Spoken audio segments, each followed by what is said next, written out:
ambacho tunatamani sana, maana bila nyinyi tusingekuwa hapa. Kwa hivyo tunapenda sana watu wakihoji tuwajibu kama ilivyoandikwa, lakini kwa sababu huu muda ni wa kipindi cha afya, basi niweze kueleza nikianzia na somo la jana. Kama mnakumbuka, leo tunakwenda kumalizia habari za tumbo. Narudia tena, mpango wetu ama mkakati tuliokuwa nao ni kueleza habari za mwili wa binadamu kuanzia kichwani kwenye nywele mpaka kwenye unyayo. Hiyo ndio ahadi tuliagana na ninyi. Lakini sasa katika kuanza huko kote, leo tukawa tunaendelea kwa siku 3 tunaeleza habari za tumbo. Maana tulisema kuna watu wanaweza wakawa wameingia kwenye jaribu ya kufanya tumbo kuwa ni Mungu kwao. Nikitaka kitu unabugia, ukitaka kula wakati wowote unakula, kwa sababu umeendeshwa na tumbo. Hiyo tukawa tumesema tunatakiwa tuweze kuiachana nayo, kwa sababu unakuwa umepeleka tumbo kama vile ndio akili ya kuongoza wewe. Hiyo ni kosa kubwa sana, haumtendei haki Mungu wako. Ndio maana ujiulize, kwa nini Mungu amekuwekea kichwa akakiweka juu ya vitu vyote? Kwa sababu lengo lake kichwa ndio kiongoze mwili mzima. Kichwa ambapo ndani yake kuna ubongo, ubongo ukibeba akili, huo ndio mpango wa Mungu. Sasa vile vile ninaomba sasa niendelee kidogo na tumbo. Nikimalizia tumbo, niendelee kushuka chini katika mwili wako wa binadamu. Katika tumbo tulieleza ya kwamba milo mizuri ama utaratibu mzuri wa ulaji inafaa uwe ni milo miwili. Huo ndio utaratibu mzuri kabisa. Lakini wewe ukiwa unakula milo 3 sio kosa, ila kama utaweza ama unahitaji kufanya matengenezo vizuri katika ukuaji mzuri wako, ni vyema ukatumia milo miwili na ule kwa uaminifu. Ukikaa kula umalize ama ushibe vizuri, na ukisimama achana na kula njiani, mara karanga, mara vitunguu, mara chochote. Unakutana mtu anakula hapo nanasi, akukatie mbele. Tena unakutana na mwingine anakula andazi, nikatiepo kidogo. Sasa hapo nachanganya tumbo, achana na hizo habari. Kama umepita sokoni ukapenda chungwa, hujala siku nyingi, weka kwenye mfuko. Ukija ukufika muda wa kula, wakumbushwe chungwa lako umeweka wapi, ndio ule wakati unakula. Kimaliza hapo, endelea na mambo mengine, sio kuanza kula katikati ya milo. Hiyo ni kitu tumezungumza jana.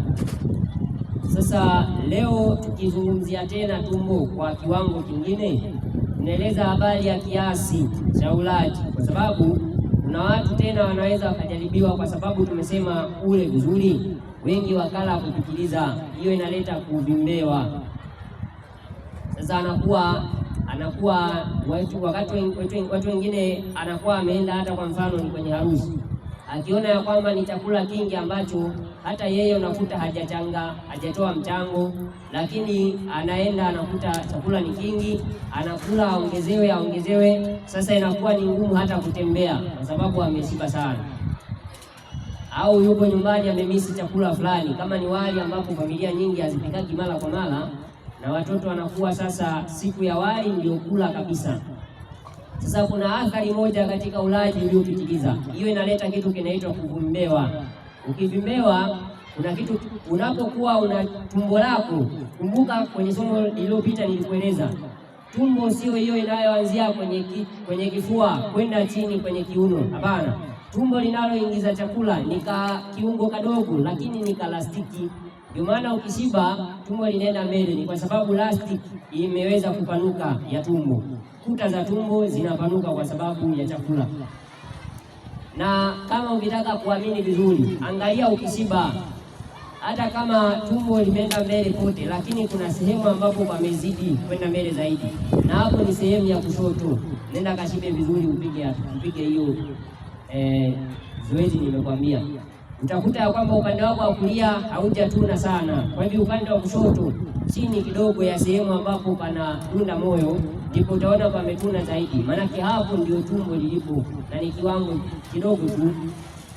Sasa tumbo lako vile lipo juu ya tumbo kuna kifuniko ama kuna valve, kuna vitu vinafungaga tumbo. Chini ya tumbo kuna valves, yaani hizo valves ni viungo ambavyo vinafunga tumbo, chakula kisitoke wala kisirudi.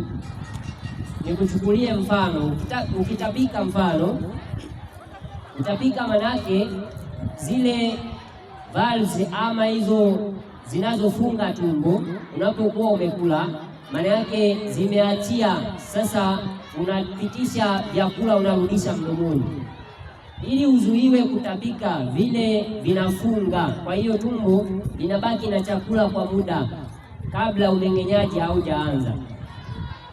Sasa ninachotaka kusema ni nini? Unapovimbewa sasa, unapovimbewa tumbo lako linashindwa kufunga kule juu, ndio maana matokeo yake unakuwa unabeua, na ukibeua unakubaliana na mimi, kuna harufu mbaya inatoka mdomoni. Manake ni nini? Sasa kile chakula kilichopo kwenye tumbo ndani kinakuwa kiko salama kwa kiasi fulani, lakini kule kutokea mpaka ukabeua, kuna chakula ambacho kimekaa juu ya tumbo. Kwa hiyo hicho chakula kinaoza hapo juu ya tumbo, kwa sababu zile za kufunga tumbo hazijafunga. Kwa hiyo zimebaki zikiachia hivi, maana haziwezi kufunga, chakula kimejaa mpaka juu. Sasa matokeo yake ni kwamba kile kiko hapo juu kinaoza. Sasa kikioza cha juu, cha chini ndani ya tumbo hakiko salama vile vile. Ndio maana wanatakiwa usile kumaliza kula kushiba. Hata kama ukiona kimekaribia kikiwa ni kidogo kimebaki kwenye sahani, lakini tumbo limeshiba, achana na kumalizia, maana hicho kipande kingine kinabaki juu ya tumbo na kinaoza hapo, hasa usiku. Maana mchana angalau unaweza ukafanya kazi fulani na tumbo likawa likienda taratibu. Sasa usiku hatari yake ndio hiyo, umekula kiwango kikubwa na bado tena hicho chakula hakifanyiwi kazi. Kwa hiyo ndio maana kitaoza, kiko juu hapo, na cha chini ndani ya tumbo nacho kinaathiriwa. Unaona kinaathiriwa. Kwa hivyo unaathiri mfumo mzima wa umeng'enyaji wa chakula katika tumbo lako. Wachana na kula kupita kiasi, wachana kupita kiasi. Maana sisi hapa msomaji, naomba nichukulie tena kitabu kinaitwa Wagalatia, na mtu yeyote ambaye anakula kupita kiasi anakuwa hana roho wa Mungu, ama hata kama yuko nayo roho wa Mungu hajamtii. Naomba nisomee Wagalatia 5:19, anzia hapo kidogo. Wagalatia 5:19, chukua maiki. Soma kitabu. 5 anzia 19, Wagalatia. Sisi hapa tumepewa matunda ya Roho, tunda la Roho ikiwemo upendo na kadhalika, lakini kuna jambo linaitwa kiasi. Soma tuteremke. Basi matendo ya mwili ni dhahiri. Twende. Ndiyo haya: uasherati ni tendo la mwili, uchafu ni tendo la mwili, ufisadi, ibada ya sanamu, twende, uchawi, twende, uadui, ugomvi, wevo, hasira, fitina, twende, faraka, twende, uzushi, usuda, ulevi, ulafi. Sasa kumbe ulafi ni tendo ambalo ni la mwili, matendo ya mwili ni mfano wake huko ulafi. Ulafi upo kwa namna mbalimbali. Kwanza, kula kupita kiasi kama mada ya leo, hiyo ni matendo ya mwili ambayo kwa Roho wa Mungu akiwa ndani yako hauongozwi na matendo ya mwili. Kwa hivyo utakula kwa kiasi, unaenda chini taratibu. Lakini jambo lingine linalosababisha ama linaloonyesha wewe ni mlafi ni kula katikati ya milo ama kula ovyo ovyo, unakosa utaratibu, kwa sababu wewe unaongozwa na tamaa, si njaa. huo ni ulafi. Na swala lingine ni kula vile vilivyokatazwa. Mungu hajasema sio chakula, wewe unasema ni chakula. Kwa hivyo unakula chochote ambacho sio chakula, huo ni ulafi. Tembea na andiko usomaji. Haya. Na mambo yafananayo na hayo, na mengine yoyote yanayofanana na hayo, yote ni matendo ya mwili. Katika hayo nawaambia. Sasa sikilizeni, ndio maana tukasema hayo ni matendo ya mwili. Na waambia mapema kama jua linawaka, nikiungana na mtumishi wa Mungu Paulo, ninawaambia mapema, twende. Kama nilivyokwisha kuambia ya kwamba mambo ya jinsi hiyo, watu watendao mambo ya jinsi hiyo hawatafanya nini? Hawataurithi ufalme wa Mungu. Kumbe walafi hawaingii wapi? Mbinguni. Walafi, soma chini. Lakini tunda la Roho ni nini? Ni upendo. Sasa hapa tunaanza sasa katika upande wa pili ambao ni tunda la Roho. Wale ambao wana Roho wa Mungu si walafi, si walevi, hawana fitina na kadhalika yaliyokwisha kutajwa. Sasa tunaendelea. Tunda la Roho ni upendo, furaha, amani, uvumilivu, na nini? Utu wema, na nini? Fadhili, uaminifu, upole, nini? Kiasi. Eti nini? Juu ya mambo kiasi. Kiasi. Kwa hiyo ukiwa unakula kwa kiasi, ili usiwe mlafi, kwa sababu walafi hawaendi wapi? Ufalme wa Mungu si wao. Mungu alikuwa amepanga wewe ule kwa kiasi, sile ukala ukapitiliza. Wengine wanashindwa hata kutembea, wanakuwa wanatembea wamepinda, kwa sababu chakula kimejaa tumboni. Mwingine ameshiba sana, amekaa anashindwa kusimama. Hiyo yote ni ulafi, wachana nayo. Kula chochote njiani, hiyo ni ulafi, wachana nayo. Mungu anahitaji uingie mbingu yake, enda na ukiasi, usiwe mlafi.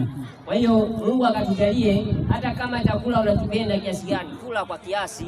Maana unapokula kwa kiasi inaonesha ni namna gani ambavyo unaujali mwili wako. Nimalizie kitu kingine cha mwisho. Na hao walio wa Kristo Yesu wamesulubisha mwili pamoja na mawazo yake mabaya ya tamaa zake. Kwa hiyo wale walio katika Kristo wamesulubisha matendo ya mwili pamoja na mawazo. Unajua kuna wakati mwingine, mfano nyama, kama kuna sehemu ambapo kuna sherehe, ambapo kuna harusi, ama sijui ni sendo ni nini, utasikia watu wanaulizana kama kuna nyama kule, na kama ipo basi wanakuwa wamejiandaa matumbo kwao, hawali wakale kule kuna nyama, na wakienda kule wanakula kupitiliza. Hiyo Mungu anawaongoza walio na Roho wake, mpaka na mawazo wanawaza vyema, wanajua hapa nitakula, nitaishia hapa. Na hata kuna mwingine anakula anashiba, kimepikwa ugali anakula anashiba. Sasa ikiletwa wali tena anashangaa, kumbe wali upo tena anakula na wali. Zinakuja chipsi tena anakula na chipsi. Wewe tumbo lako halina sehemu ya chipsi na sehemu ya wali na sehemu ya ugali, vyote vinaenda sehemu moja. Kama umeshiba, wachana na kingine, nakula siku nyingine, wakati mwingine. Bwana akawabariki kwa kipindi hiki, tukijiandaa kipindi kingine, na kama wageni wetu watakuwa wakifika, basi tutaendelea na kipindi hapo mbele. Bwana azidi kuwabariki sana, zidini kukaribia, tuingie kipindi kingine hapo.